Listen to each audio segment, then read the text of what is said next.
Next case in our call this morning is agenda number 12, case number 105991, Secura Insurance Company versus Illinois Farmers Insurance Company.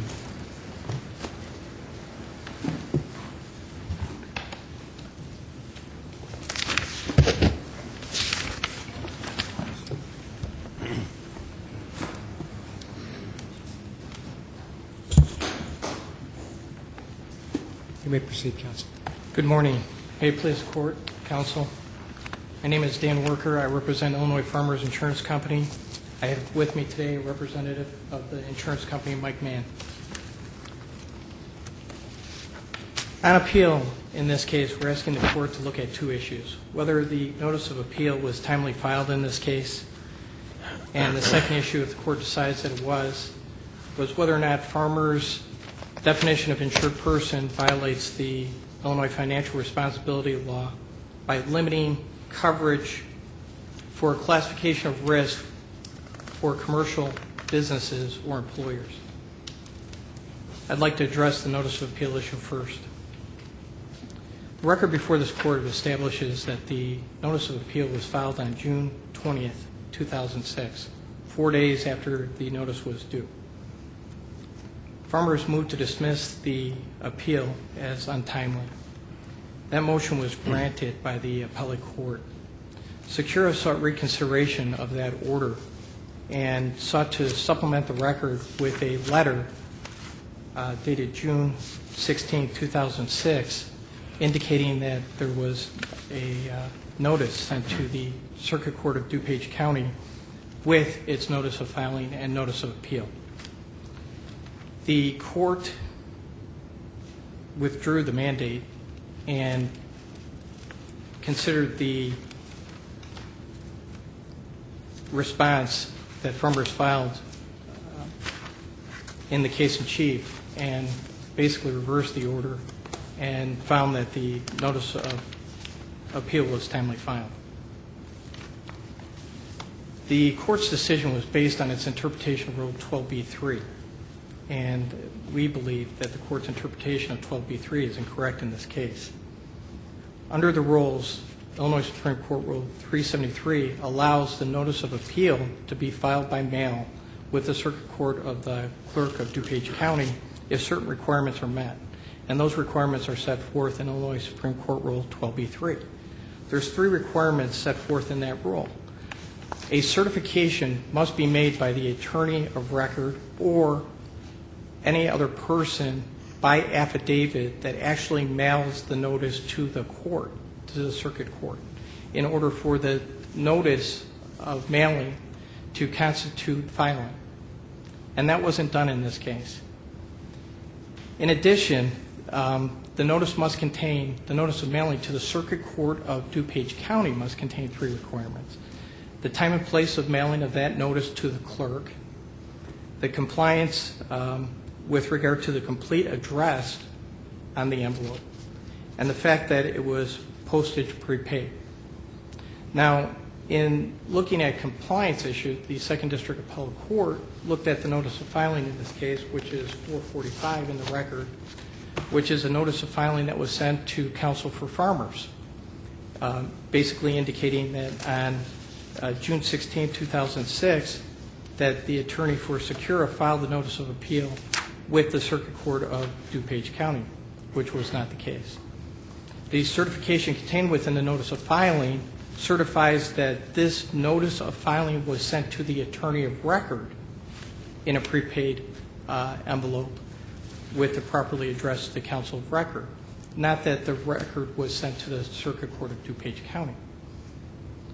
Therefore, none of the requirements of 12b-3 were met with regard to the notice of filing sent to the Circuit Court of DuPage County. If we find that the notice was untimely, do we have to reach the exception issue? We would ask the court to reach the exception issue because it's an important issue that affects a number of cases that are currently pending before the courts in the circuit courts right now, waiting for a decision on that issue. To answer your question, no. If you decide the notice of appeal was untimely, just as in the Roth decision before this court, They never reached the issue of whether or not the exclusion in that case was valid. Because there would have been no jurisdiction in the appellate court to address the issue. That is absolutely correct. Is there any way to know from the filings that are presently before us with the date that that if mailed, the date that the whatever is maintained as a certification was mailed? No, and that's exactly what the problem with the letter that we have that was used to supplement the record. All we have with regard to the supplementation that was made by Secura is a letter that is dated June 16, 2006. There is no certification within that letter that indicates that it was actually mailed on that date, who mailed the letter, because the Rule 12b-3 is pretty clear that it has to be certified or attested to that either the attorney himself mailed the notice or some other person by affidavit has to attest that they actually placed the notice in the mailbox and sent it to the clerk themselves. And wouldn't the key be the date that it was sent as well? But exactly, the date is the critical factor because it is the date of mailing that constitutes the date of filing under 12b-3.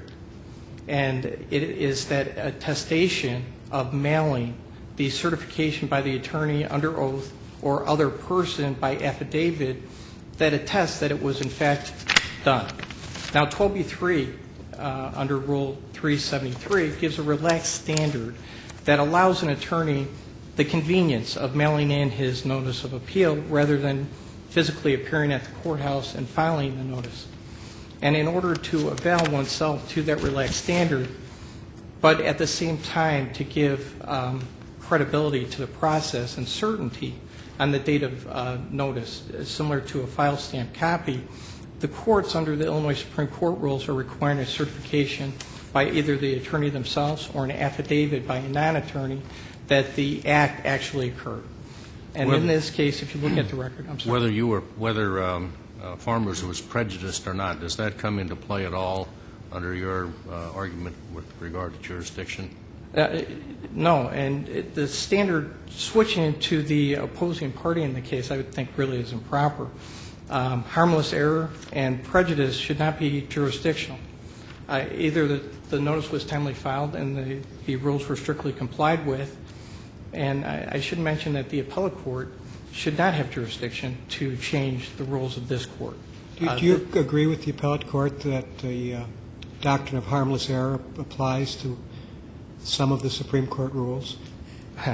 To some of the rules, but not to the timely notice of appeal, because I believe in that circumstance this court has set that rule for setting jurisdiction of what cases the appellate courts can hear.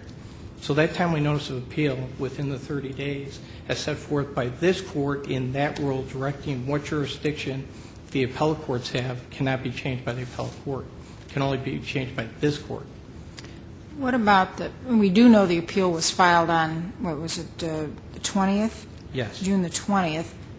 That's certainly consistent with a mailing on the 16th, is it not? We have no way to tell, Your Honor. I mean, in terms of the amount of time that it took to get to the mail. One point so that's not a proper consideration? I believe not. I believe that just like a file stamp copy of a pleading to establish when it in fact occurred, the simple verification of a certification by an attorney or an affidavit by a non-attorney would be sufficient to establish that fact. If you're going to avail yourself to a relaxed rule of mailing rather than filing, you should comply strictly with that rule. Mr. Worker, is there no notice of appeal? There is a notice of appeal in the file, right? There is a notice of appeal. But there's no certificate of service or proof of service with that separate document? That is correct.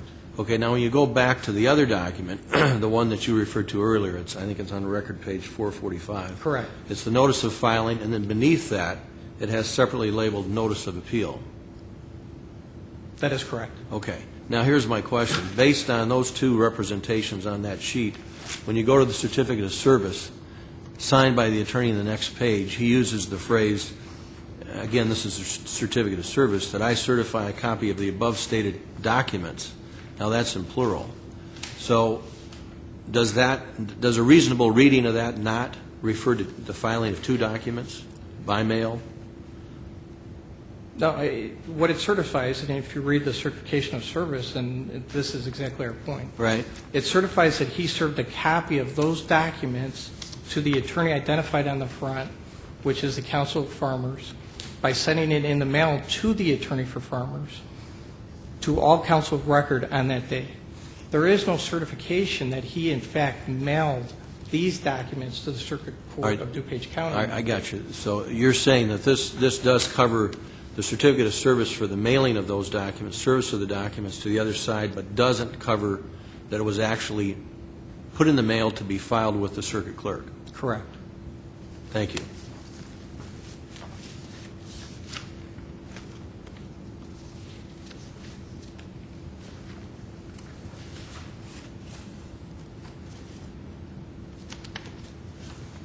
So if you look at compliance with 12b-3, the court took great liberty when it ruled that there was substantial compliance with that rule. There was absolutely no compliance with the rule showing any certified mailing, certification by an attorney or anyone under oath that notice of appeal was in fact mailed to the Circuit Court of DuPage County on that date. In the event the court finds that the notice was appropriate and bestowed jurisdiction upon the appellate court, I'd like to address the coverage issue involved in this case.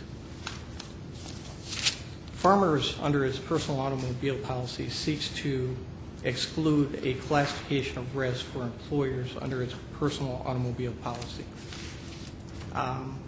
The appellate court and Secura argue that our limitation clause in the definition of an insured person for excluding this classification of risk for employers violates the Illinois financial responsibility law. We believe that the provision is consistent with this court's holding in Progressive, which recognizes the ability of insurance companies to limit or exclude classifications of risk even for people protected or persons protected under that act. Last time I was arguing before this court under the Illinois financial responsibility limit in State Farm versus Farmers, the issue in that case is whether or not we had to provide identical coverage from the named insured to the permissive drivers. And in that case, State Farm argued that we had to provide identical coverage to permissive users, and this court held no.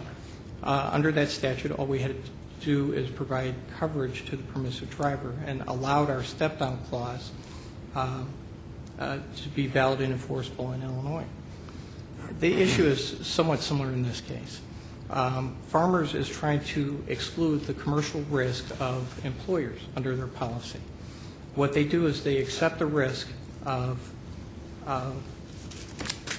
coverage for their own named insured if they're the employer, and they exclude all other employers under their policy. In this case, the appellate court's reasoning is flawed for a number of reasons. First, their reasoning is that Farmers' policy improperly discriminates between the named insured and the permissive driver. That's not the case under the facts and circumstances of this case. In Progressive, this court stated that these exclusions and these clauses should be looked at under the facts and circumstances of each case. Under the facts and circumstances of this case, the permissive driver's employer was not covered. The exception to our definition of insured person did not apply because the named insured was not the employer. Here, if the named insured's employer was B&A Automotive, as it was for the permissive driver, that employer would still have no coverage. And therefore, the named insured and the permissive driver under the facts of this case would be treated exactly the same for coverage. The operation of the provision in this case would never, under any factual scenario, create a disparity between the named insured and the permissive driver. Wherever the named insured has coverage under the policy, the permissive driver also has coverage. And that's the purpose of the Financial Responsibility Act, and that's the coverage that we provide in our policy. What do I mean by that? If the named insured in this case was the employer, the named insured would be covered, and so would any permissive driver using his vehicle. But by virtue of the status of employment of the named insured, they would also have coverage in that capacity.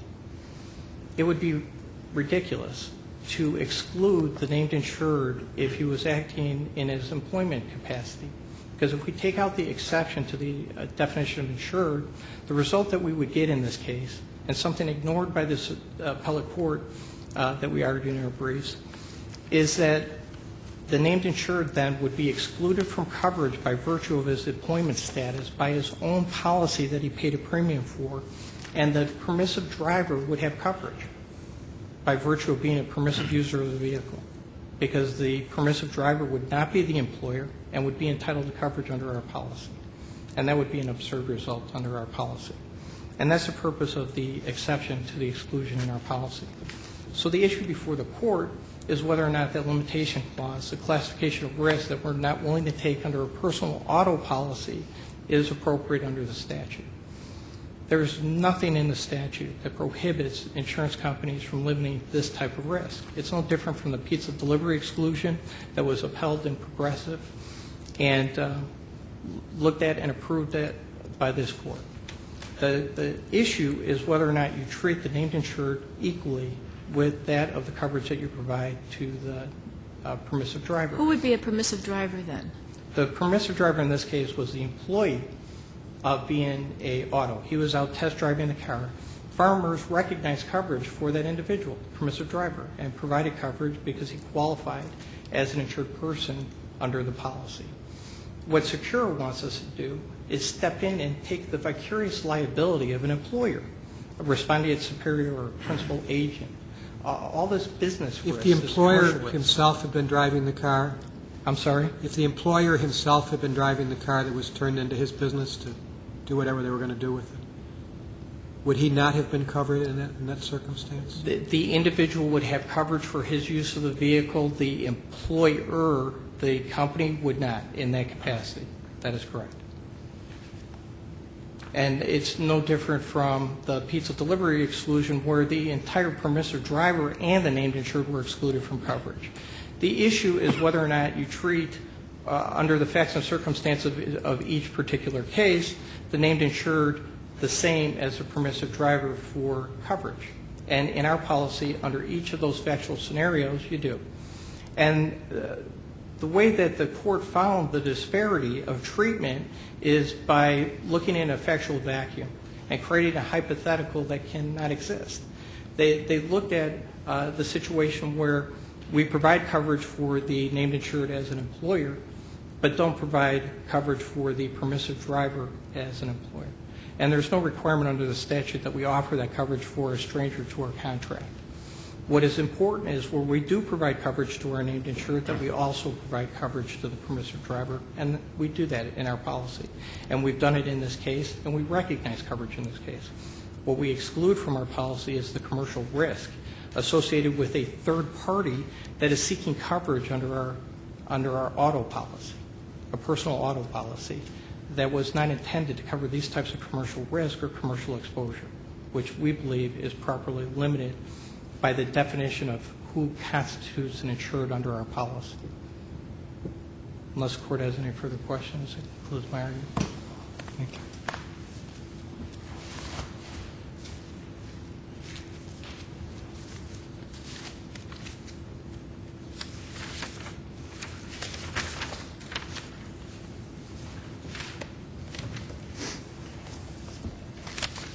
Good morning, Your Honors. May it please the Court, Mr. Worker. My name is John Malarczyk, and I'm representing Secura Insurance Company in this case. Secura is asking this Court to affirm the findings of the Appellate Court Second District. And I will explain the two issues that Mr. Worker explained to you, his position today. The first one being the jurisdiction. Can I ask a few questions about the jurisdiction before we begin? Please. I hope just factual questions that are either true or untrue. Was there ever a certification filed in this case relative to the notice of appeal? I don't believe one was filed as it's defined as a certification of filing the notice of appeal. I believe I may have signed an affidavit in relation to my response in the appellate court. That was long after the fact. Yes. The letter that was sent, well, I'm sorry, the letter that it was maintained was sent to the clerk, had no certificate on it at all, did it? Not a formal certificate, no. Formal or informal? Right. I'm suggesting that... There was no document that was ever mailed to any place that conformed to the Rule 12b-3. Not to all the provisions, no. Well, it didn't include the date, right? It did include the date. And now we're talking about the letter, aren't we? The letter by itself included the date, yes. It June 16th. included a date on the face of the letter. It did not include any statement that the letter was mailed on that date. It did not contain a certification that it was mailed on that date. Right.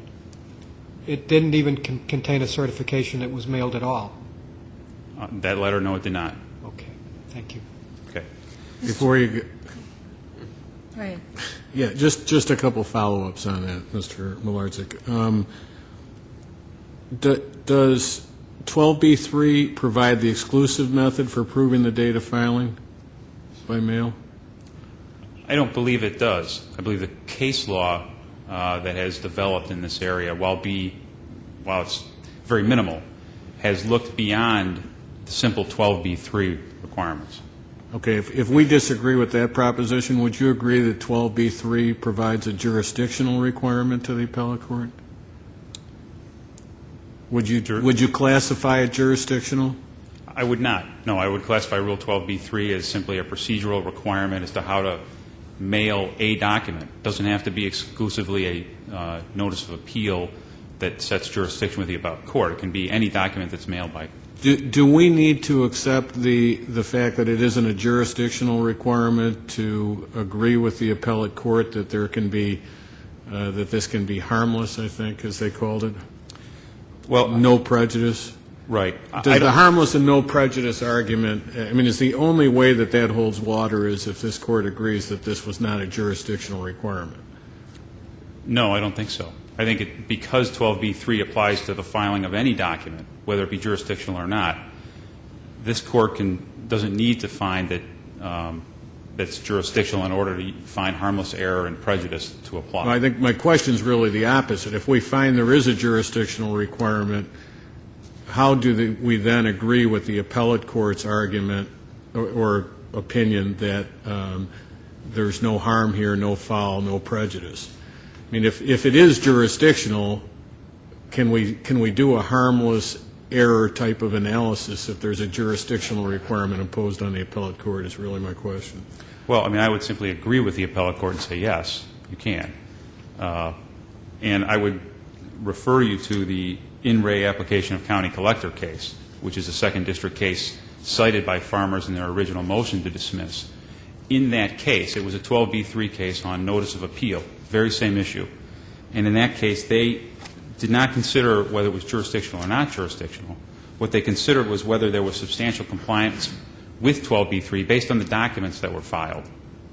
And while they didn't use, I think, the term harmless error, they looked for substantial compliance, which is exactly what the appellate court in this case did.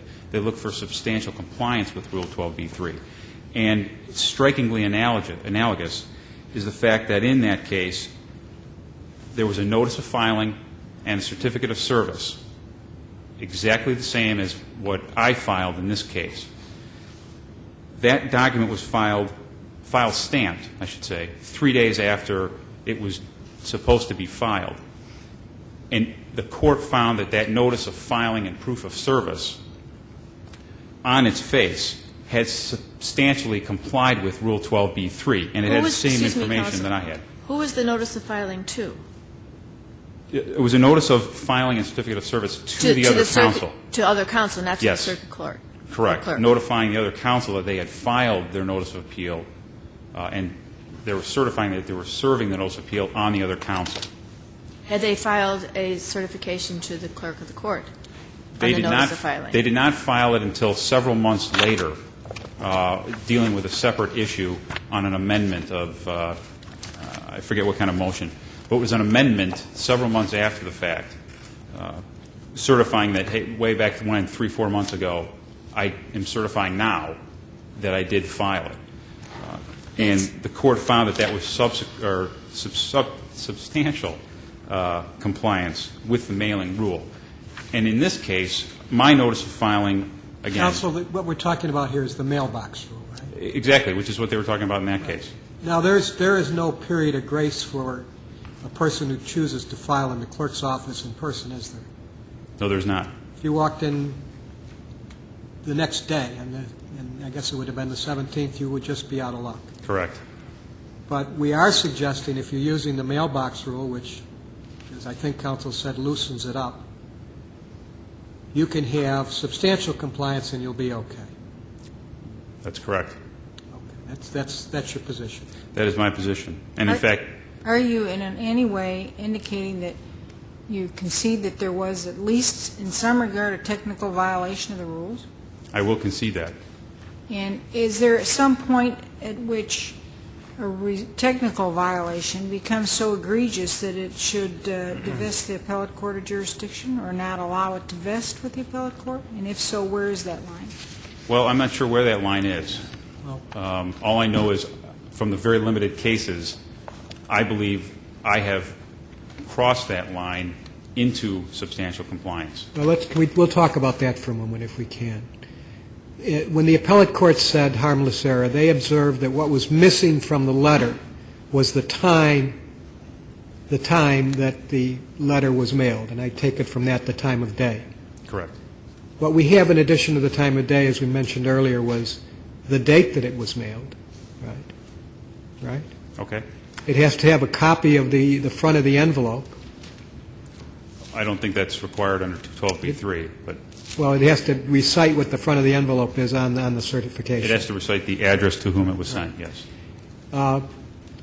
It has to demonstrate what the postage was. Is that correct? Postage prepaid. Who mailed it, Correct. right?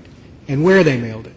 Correct. None of those things are anywhere on the letter that is apparently the saving document, or proposed as the saving document.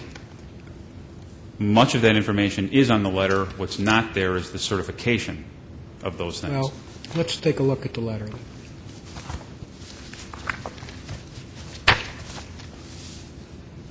What do you maintain is on the letter in that litany I just went through? The date?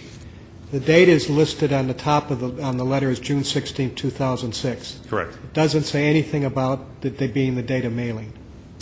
It does not specifically identify it as date of mailing, I'm presuming. I don't mean to push you too hard. I'm not I understand. out here to make it difficult for you. I really am not. But it just says June 16, 2006, and that date clearly could have been put on there at any point. Sure. And it doesn't indicate anything about mailing.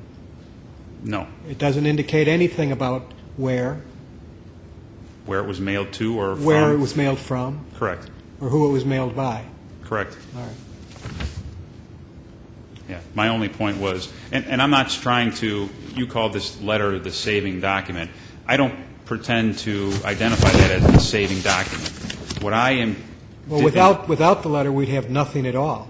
Well, without the letter, we still have the notice of filing and certificate of service, in which it's indicated that I filed the notice of appeal with the DuPage County Clerk on June 16, 2006, with a certification that I served those documents on Secura's counsel on June 16, 2006. But as has been said over and over again, I'm sure you're tired of hearing it, but that was a certification that was mailed to counsel, not to the circuit court. Right. And what I'm trying to do is take all of the evidence, put it together, and make it presentable to you that it was of all the factors, looking at them together, that it is a substantial compliance with the rule.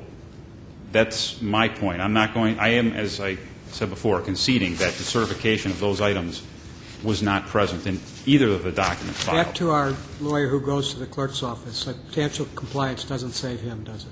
I'm sorry? If we're going to go back to the lawyer who goes to the clerk's office to file a notice of appeal, substantial compliance doesn't save that situation, does it? Not in that situation. But the mailbox rule, as this Court has found, loosens up, as counsel said, the requirements, because in, I think it was the Harrisburg case, they noted that small firms have difficulties getting to clerk's offices wherever they may be, and it allows the mailbox rule to come into effect. And the Morse case, which I want to cite, M-O-R-S-E, cited the Rydell Supreme Court supervisory order as indicating that it interpreted it as doubts regarding filing, mailing, should be resolved in favor of review before an appellate court so that the merits of cases can be decided. And that is consistent with the Curtis case and our case in the appellate court, in which they looked for things like harmless error and prejudice because they want to resolve all doubts in favor of a review before an appellate court of the substantial issues, the substantive issues, which is our position here today. Let me just follow up on that on Justice Freeman's earlier question on the other side. Is there any way we could, if we disagree with you and we feel that it was a jurisdictional failing, is there any way we could get by that and go to the merits of the case without being an advisory order? Without it being advisory? I don't know. Okay. Now, on to the second issue, which is before you today. Before the second issue, Okay. you're going to get there, I know, but the cases cited by the appellate court regarding this harmless error theory, did they involve jurisdictional issues? The instant case really deals with whether the notice of appeal was timely filed or not, right? Correct. Which, what we've been talking about today is that a jurisdictional deficiency. I think there were 2 or 3 cases, appellate cases, cited by the appellate court in their opinion to justify this harmless error analysis. Did those cases deal with a jurisdictional issue? Frankly, I don't recall if those cases cited did.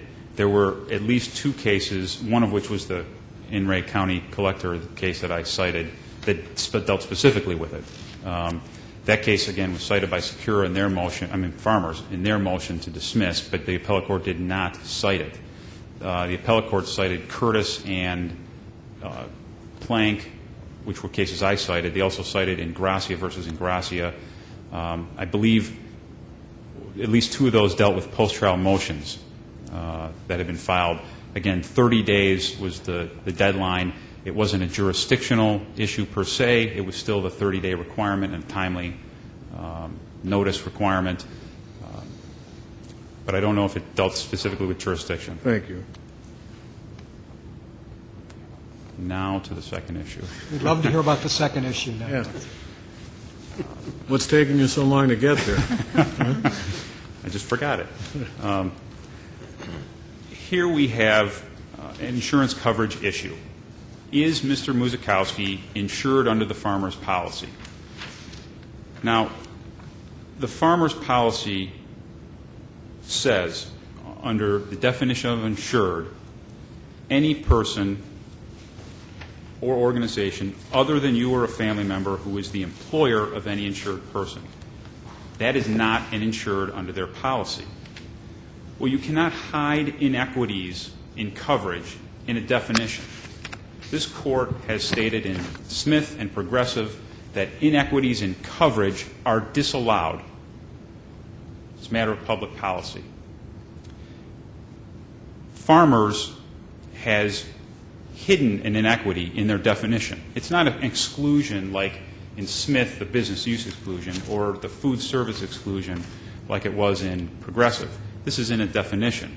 And what they're doing is they're excluding employers who are permissive users. Does this, taking your position, doesn't this really increase the risk for the farmers? It doesn't increase it one iota. It does not? Does not.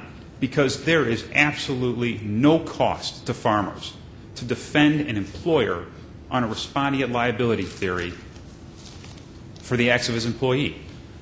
They are in the same exact position, an employee and an employer. It costs them nothing. And countless times, employers are sued and not the employee for one reason or another. One being a plaintiff's attorney may like that there's a corporate defendant and not an individual defendant. It's a mind game with a jury, so to speak. In that case, if we take Farmer's position that an employer of an employee or an insured person is not covered because he's not the named insured, where's coverage for that defendant? It frustrates the public policy as stated by this court that there should be coverage available.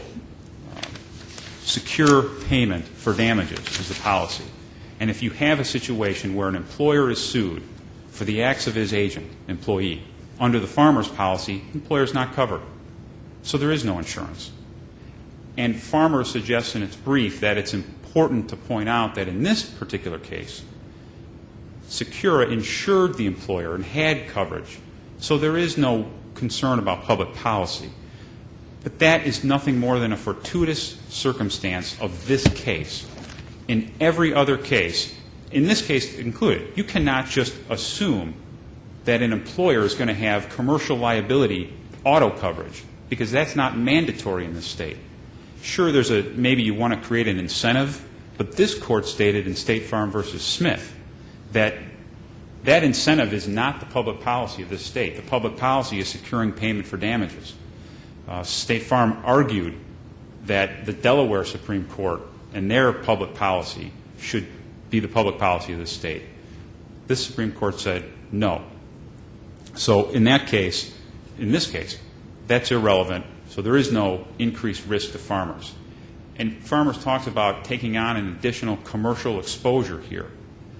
They take on a commercial exposure just by insuring permissive users, because Mr. Dill in this case was involved in a commercial business. It was a Meineke repair shop. That's a commercial risk. They insure Mr. Dill under their policy. That's a commercial risk they have to bear, because the Supreme Court says permissive users must be covered. Does taking your position result in the kind of the perverse result, public policy-wise, that it would discourage businesses from having commercial liability insurance? No, not at all. Because they get covered if they send their guy out to drive the car and have an accident, then they get covered, right? Well, that's true. But this Supreme Court has already said that the more important public policy is securing payment for damages, not creating an incentive for employers to have commercial auto liability insurance. But shouldn't we encourage everybody to have adequate coverage? Sure. Why not? The problem in this policy, in this provision, isn't even that they would defend or cover employers. It's that inequity that I talked about at the beginning. Because what they've done is they've allowed coverage for named insureds who are employers, but not permissive users who are employers. And that's the crux of this appeal. If they didn't have that inequity, if they barred coverage for all employers, we wouldn't be here today, because they're treating named insureds and permissive users equally. The problem becomes when they carve out this exception, plain on its face, other than you or a family member. They've created that exception. So in a case where the named insured has his own car and he's got his own business, and in that business he lends his car to an employee for company business, and he gets in an accident, and the plaintiff sues the employee who was driving the car and the named insured employer in his capacity as employer. Under the farmer's policy, the named insured is covered as an employer because he's exempted from this exclusion. That's the inequity. And that's why, in our position here, this inequity has now eliminated coverage for the permissive user, Mr. Muzikowski. And that's the very inequity that Progressive and Smith found to be against public policy.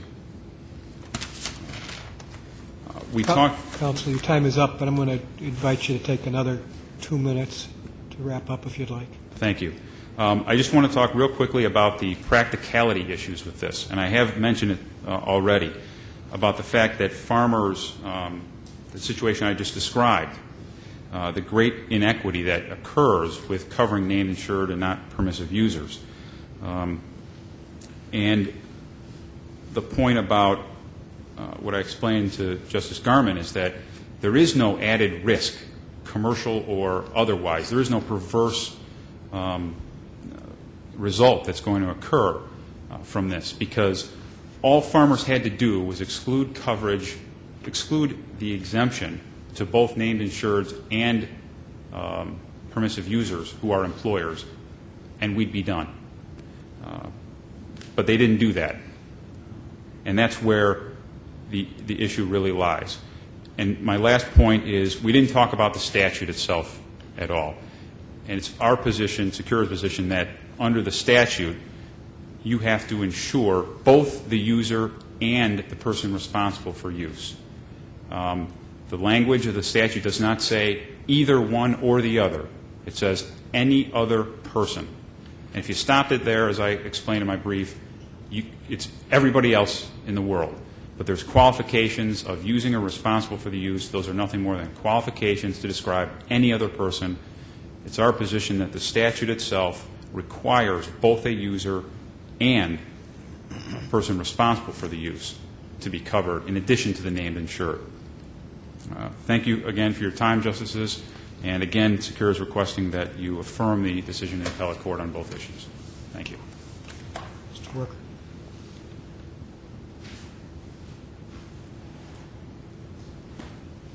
I would like to start with the acknowledgement made by counsel that the exception that we have in our policy is a problem. Without the exception for the named insured, they acknowledge that the removal of that classification of risk would be okay. So their problem is because we provide coverage to our named insured as an employer that creates this disparate treatment. I remind the court that under the facts and circumstances of this case, that exception does not apply. The inclusion of that exception does not create any disparity under the factual scenario of any case. If the named insured is the employer, the permissive driver of the vehicle has coverage under our policy. In fact, in the example, the hypothetical that counsel gave, there's coverage for both the named insured and the permissive driver. In the case where the named insured is the employer, he has coverage. And the permissive driver using the vehicle with his consent, even if he's an employee of the named insured, has coverage. I thought his argument was that if the permissive user is a employer, in other words, if the permissive user had been Mr. Uzikowski, Correct. he would be treated differently because he's an employer and not covered. By definition, though, in our policy, the permissive user would have coverage because he's the person using the vehicle with consent of the insured. The employer, the entity, would not have coverage. Well, it might not be a corporate business. It may just be a mom and pop store. And under that scenario, the permissive user using the vehicle with permission and consent by statute and by definition in our policy is covered. And there would be no disparity because the named insured in that scenario and the permissive driver would have coverage. Even if he was an employee of a small business? Right. The employment unit, the entity, would not have coverage. Would not have coverage. Correct. That other entity, that other third person that they're seeking coverage for under our policy, that we exclude, that risk. So the insured, the named insured, would not be able to put his car in any agency that would fix it, would try to repair it if it was more than one person. The named insured could have anyone fix their car, and anyone that's fixing his car that's using the vehicle, which is exactly what the statute says. But the employer of that person will not the be. employer, Mighty King Muffler or Midas or whatever, those entities, those corporate entities, do not have coverage when they're sued in their corporate capacity under our personal automobile policy. And that's what Secura is asking for in this case. And we limit the definition of who is an insured, and we can place limitation clauses in our definition. There is nothing improper with that. Right, so we first must decide who is a person responsible for the use of such a motor vehicle. Isn't that the first definition we have to decide? We believe that it modifies the person using the vehicle, person or responsible for use. That the statute requires coverage for the named insured or a singular person using or responsible for use of the vehicle, which is what we provide coverage for. the use of the vehicle. As this Court has recognized, the purpose of that statute in Progressive is to provide coverage for the named insured and anyone using the vehicle. Case after case analyzing the statute has recognized that. But the name insurer doesn't entrust the car to the person who's going to be repairing it. They entrust it to the agency to whom they bring it, the person responsible. Right, but the focus of the statute is on the use of the vehicle, and that's where the injury occurs, is by the use or driving of the automobile. It's not from the vicarious liability and the principal agent theory, respondeat superior, or that commercial risk that's insured under a separate commercial policy that Secura insured the DNA automobile. There's no guarantee that that's going to be the situation, though, is there? No, but In this instance, there happens to be a commercial policy, but there wouldn't have to be. It depends. If it's an auto business where they have autos, there's mandated coverage for commercial autos in this state, just like there's mandated coverage for personal autos. So I disagree with counsel's statement that a business that involves commercial auto risk is not required to have that coverage. Well, Mr. Worker, what if my neighbor's a mechanic and I ask him to work on my car? Right. And I'm insured by Farmers. And he takes your car out for a drive, he is covered under our policy by Because definition. he's a permissive user? Absolutely. And he's treated exactly the way our named insured is. What Farmers was trying to avoid in their policy is where the named insured himself is the employer and he lets somebody else use his vehicle. He would be excluded if we take out the exception under his own policy, and the permissive driver would have coverage under his policy. And that makes absolutely no sense. But under Justice Kilbride's example, if his neighbor was incorporated, the corporation would not be. The corporation itself, if it was sued in a corporate capacity, would not have coverage for that. Correct. And that's that classification of business risk that we're trying to exclude. And in that case, in Justice's example, both the named insured would not have coverage for that corporate entity, nor would the permissive driver. So we're treating them both the same. Likewise, if the named insured was the employer, both the named insured and permissive driver are treated exactly the same. So you have to look in the exclusionary language contained within the definition under the facts and circumstances of each case. You cannot look at it in a factual vacuum, as the Second District Appellate Court did, to find this hypothetical disparity that doesn't exist. Well, are you excluding the risk, or are you just excluding the scenario where there's other insurance available? We're excluding the classification of business risk for this type of employment liability that we're not willing to accept under a personal auto policy. I'd like to follow up on a question that Justice Garmon raised with regard to the cost in this. Is there an additional cost? Well, yeah, when you add an additional insured to the policy, you're adding an additional defense obligation, and that creates problems in the defense of a case. It doesn't expand coverage in the case, so you have multiple insureds covered under a single policy with a single limit. Now, with regard to the defense of that case, it may make it more difficult to settle that case on behalf of the named insured who's sued for an entrustment issue maybe, with regard to the permissive driver who's actually negligent for the accident. And now you have this extraneous third party that's being sued for vicarious liability, respondeat superior, that may feel that they don't have liability for negligent training or supervision or those issues, which are extraneous from the use of that vehicle and the intent of that statute for that motor vehicle accident, which may add cost of defense, which may prevent settlement of the case, which may increase the chances that case goes to trial rather than settle. Those are additional considerations that would add burden in defending those kinds of cases by adding third-party strangers to our contract that were not intended to be covered by a personal auto policy. With regard to the jurisdictional issue, we're not aware of any cases where this court has decided that the appellate court can use substantial compliance with the notice of filing of a notice of appeal to bestow jurisdiction upon itself. And we have cited no cases. The closest cases that we're aware of are the cases that we cited, Roth, where the court held the affidavit was insufficient and refused to hear a petition for leave to appeal.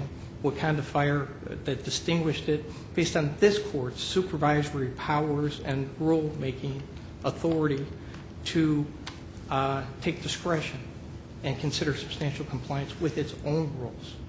It doesn't bestow that authority on the appellate court, and I do think it's a jurisdictional issue. And the notice of filing, the notice of appeal and the filing date bestows jurisdiction in the case. If the notice of filing is insufficient, when you show up to the Circuit Court of DuPage County a minute before the court closes and they refuse to take that notice, it's done. The relaxed standard that I was referring to is allowing a system where you can certify that you, in fact, completed the task of mailing a notice which constitutes filing by certifying that you did it. And there's 3 requirements or simple, and they're contained within the notice of filing that Secura sent to Farmers Council in this case. Mr. Worker, I think you said a minute ago that this, including the employer in this case, would not provide any additional coverage, but it would provide an additional burden of defense. Taking this case, Henahan, the person who sued, would not benefit in any way by having B&A covered by insurance in this case. Is that your right? No matter how many people are insured under our policy, if it's a single occurrence, there's only one limit that applies to all insurers. So the only issue here is who pays. Exactly. Farmers are Secura. On a primary defense obligation going forward, and really that was the issue in the underlying case. They wanted reimbursement for their defense costs of defending their named insured in that litigation. Should that factor into, if we consider policy on making sure that there's coverage for every incident, should that factor into our consideration? I believe that the purpose of the statute is to provide coverage for the named insured and people using their car for the protection of the public, as this Court set forth in Progressive. So, in consideration to Justice Garmon's question concerning the additional cost, it is an additional cost and additional consideration and an additional burden, which may actually add a negative effect if this Court finds that we're obligated to provide this coverage to these outside entities, these third parties that are not intended to be covered under this personal type auto policy. Thank you, Counsel. Thank you. Case number 105991 will be taken under advisement as agenda number 12.